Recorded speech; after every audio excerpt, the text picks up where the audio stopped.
But in high school, yes, I started going to a tanning bed. I'd get tan for dances, things like that. And then I went more when I had to start paying for it once I got a job and stuff like that. And then I even worked at a tanning bed and they paid me in tanning minutes. I would just do like 1 or 2 days a week. Gosh. And then I would just tan while I was there.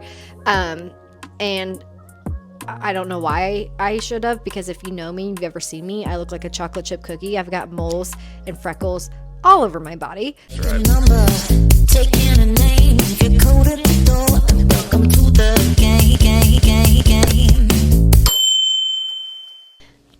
Hi, welcome back to another episode of Dear Dilemma. We are going to be talking a little bit about kind of a controversial subject a little bit nowadays, I think, because of the awareness around it.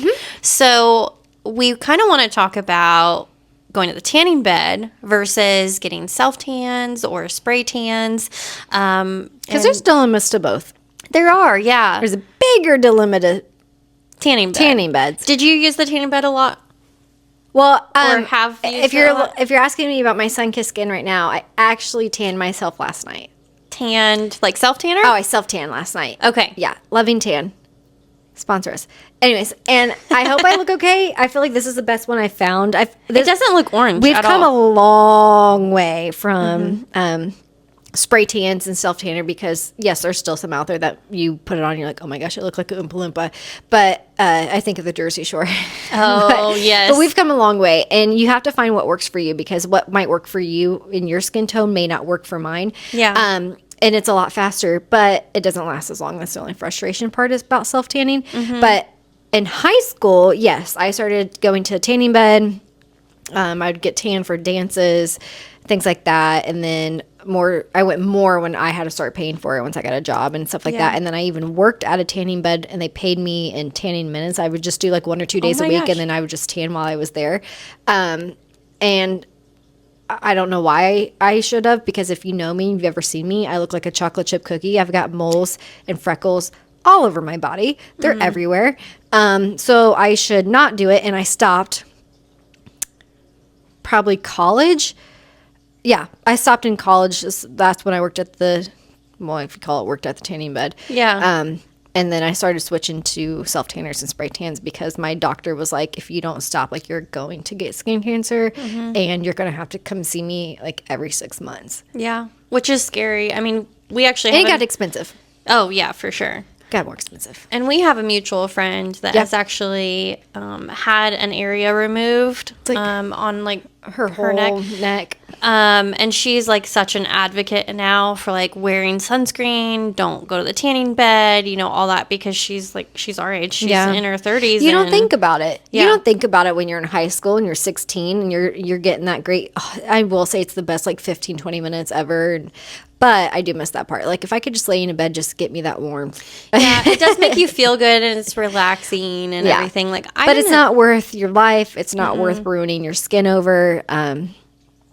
For that sake. And like I said, spray tannings are so common now, and they've come such a long way. I love my spray tan girl. My Taylor. We love you. Botanical Beauty. Yes, she is so good. She was my first second spray tan experience. I'd only had one before that. And when I went to Taylor, because you recommended her. We will be interviewing her for... we need to. I love her too. Yeah, we'll be interviewing her for one of our episodes. Don't you guys worry. You'll love her. Oh, yes. And my husband actually went to her too, because she was like, you had a wedding or something, right? We had a wedding. Yeah. And my husband's like, I'm so pale. Like, I need a spray tan to feel good. Which breaks the stereotypical things for men. They can get it done too. Yeah. And she was even like, I really need some men to like start doing this so I can like promote to men too. So he was like one of her first clients, and he was like, she just was so cool. She was chill. She made me feel very comfortable. Oh. And she does. She just makes you feel like. Because as a female, it's always underwear. Always underwear. But top-wise for a female, you don't always have to wear a bra or a bathing suit. Yeah. So, like, when you go in there, you're just like, okay. And then she'll tell you, like, how to pose, and you're like, I just gotta look so weird. I feel like this is awkward, and, like, but to her, into any probably spray tan artist, it's just their job. They don't care. It's like a doctor or gynecologist. It's just your job. It's what you're doing. They don't care. They're not like judging you or whatever it may be. So she makes you feel really comfortable. Yeah. And spray tans, I think, are, just so much easier too. Like, yes, the tanning bed is nice, but you have to go like multiple times to get that color. But you go to Taylor one time. Yeah. And you get... Or you self-tan like me for immaculate color. Like the first time, it's just like it develops in a couple hours and you feel really good for like a whole week. Yeah. And that's what, I mean, I couldn't get onto like Ariana Grande's side of when she was getting spray tanned all the time. Remember how she went from like really kind of nice tan to pale all of a sudden? Yeah. I mean, and like the Kardashians, like they're getting spray tanned weekly to keep that up. And I don't have that desire in me to exfoliate that much and exfoliate the tan off me. But I do think it's nice. Like, I tan myself because Mother's Day is, well, this will come out after this, but. For an event. For an event. Or like vacations or something like that. If I'm going to Florida, like, I've had people ask me at the airport, they're like, where are you going? Or are you going back home? And I'm like, no, my home's here. And they're like, but you're so tan. I was like, thanks, it's my girl Taylor. or if I use this tan, they're like, wow, you look so natural, like this is your whatever. And I'm like, no. But that's what it's convenient for. Whereas a tanning bed, you have to start months prior to get a base tan, to then start getting tanned, then you're not burning and you're not doing this. And I mean, and finding that like that sweet spot with your minutes in the tanning bed is really hard. So if you go like even 1 minute over, you end up burning. But if you're 1 minute under, then you're like, you don't really get anything out of it. I also would tan in the bronzing bed. That's all I would use when I worked at that tanning salon or whatever you want to call it.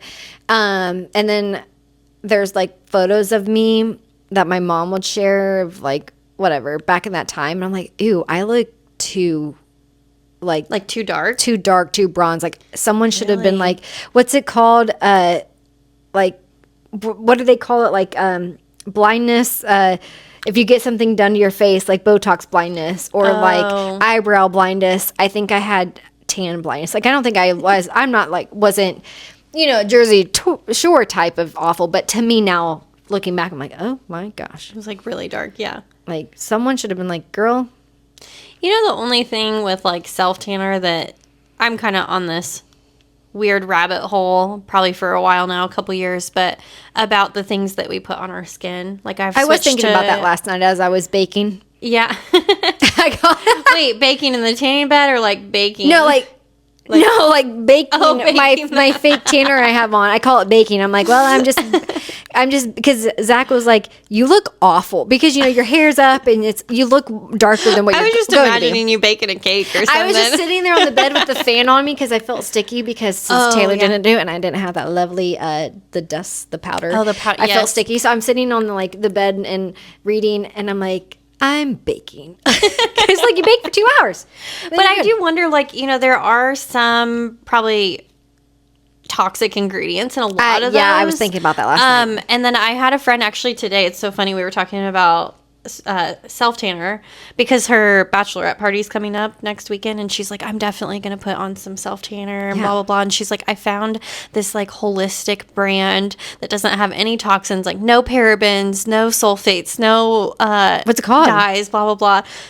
You would ask me that. I don't even remember. I'll have to get back to you on that. But it's good though to try to do some research, I think, too, and find like one that's actually a good reputable brand. I tried Bondi Sands, their clear version, a couple of summers ago. Yeah. That when they came out with it, because it's clear, so you don't have to worry about staining anything while you're baking, or the smell. But I didn't like it because I couldn't tell what was covered and what wasn't covered. I could only tell if I was sticky, but then your hand's kind of sticky. Yeah. So I didn't love that. But I was thinking that last night as I was sitting there. I was like, how does it stay on your skin for a week? Because the last time I tanned was Easter. And as I exfoliated the day before, I got out and I'm like changing and I'm looking at my skin and I'm like, I still have spots, and that's been... Oh, yeah. A few weeks, because I think the better and the more, I don't want to say educated, but the more you learn about self-tanning and or spray tanning, and then what to do and prepping and all that, you get better at it, which then makes your tan last longer. Yeah. And the aftercare. And I've gotten good at it because I can make them sometimes last a week and a half, sometimes, or That's good. spots will stay like that. So I did think about that. I was like, what does that. create, like what's sinking into your but I have tattoos, so there's already bad juju in there. I mean, we can't all be perfect, of course. But sometimes I'm like, well, our skin is our biggest organ. And then that's what I feel like we treat so poorly a lot of the time. Like, we don't put good quality ingredients on our organ that's literally sucking all that up. Oh, yeah. Like, the only time I lotion is when I'm tan, and my body eats it up. But so when I go get a massage and they're using either lotion or oil, like, they have to, I feel like they keep having to use it because my body's just taking it in, and I feel the only thing I lotion if I'm not is my face because it just feels dry. Oh, yeah. But then have you ever we're talking about your skin, have you ever picked around your nose and things come out because your pores are so small, but you don't know this, and you have so much dirt and stuff. You don't think about it just because you're not getting dirty or whatever, just being outside or living, stuff's getting in there that we can't see. Yeah. So that's why I agree. I'm interested to see how your friend, what she uses and how she likes it. Yeah. I might have to do a little follow-up, maybe like a little short video or something. I can kind of do a little update on her experience with it, because I think it is good to promote more holistic products and stuff if we can, because I think it is important, just the amount of cancer that has been on the rise in the U.S. and stuff, too. Is this going to give me cancer? I don't know. I mean, because it's there's such things about the tanning bed giving cancer, but all the stuff that we're putting on our skin in place of the tanning bed gives you cancer, not the actual sun. Yeah, I don't know. Now I'm just doubting everything. That's crazy. Anyways, do what you prefer. Yeah. If you like tanning, great. If you like self-tanning, that's fine too. But if you are someone that is prone to skin cancer, could receive or whatever it may be, do the smart way and just fake tan. And let us know what you think. But don't forget to comment and like and subscribe, and follow us on all of our social media platforms. Yep. TikTok, Instagram, and YouTube. We'll see you next time.